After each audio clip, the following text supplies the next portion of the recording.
no Danny Masovsky in this one. You guys are down to ultimately one striker, essentially. First of all, what do you expect out of Kansas City?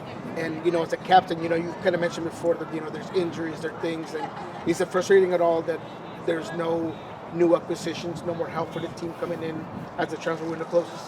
Well, I think Danny is part of this game. If I'm not mistaken, it's the MLS. No, you're okay. You're confused. I'm getting confused too. I got confused too. My bad.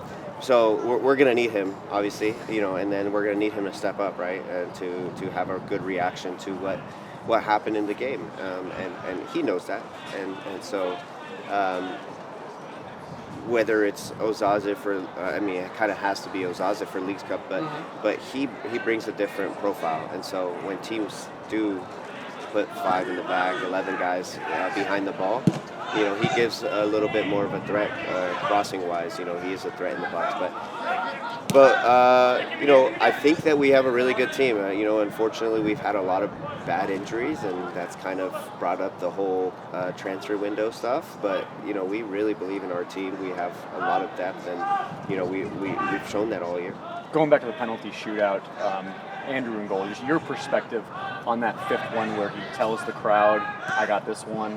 Just take us through that moment from your perspective. Yeah, it's great to see his confidence, right? I mean, Andrew's so good at penalties. Like he's so powerful, and so his ability to kind of wait a little longer than most goalies and still get there is what separates him from most goalies in penalty shootouts.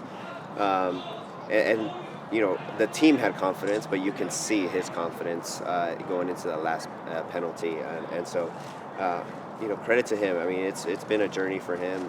It's tough for him to be behind Steph for so many years, and we're seeing him kind of rise up over the last 2 years to the occasion. What's it like facing Andrew when you're practicing penalties here?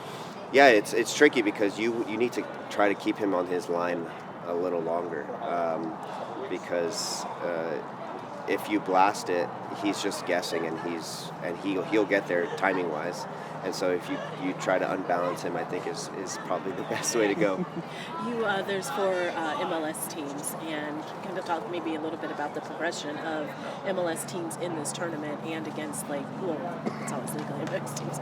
So yeah, the progression to be able to have 4 that challenge. Yeah, I mean, look, we are all at home. To be fair, right? Like, so it's a bit skewed in that sense where it becomes a little difficult for Liga MX teams to come over here and try to compete, right? It doesn't take away from some of our performances,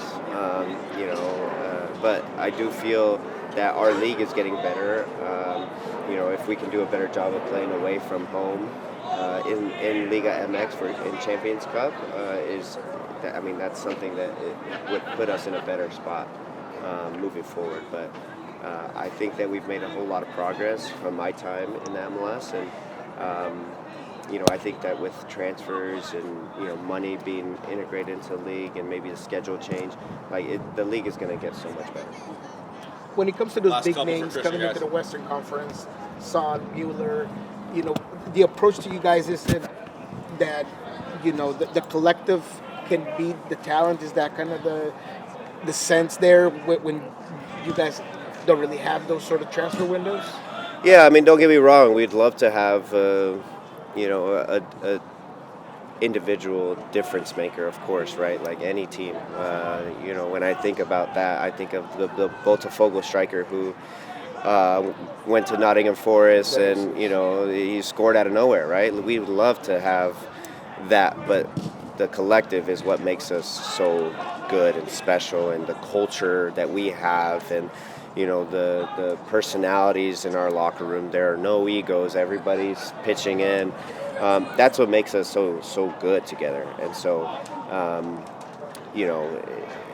of course, if you want to be global, we're going to have to make those types of transfers eventually, but right now I feel like our collective is what makes us so good and sustainable, right? Like, we've been able to sustain this for a really long time.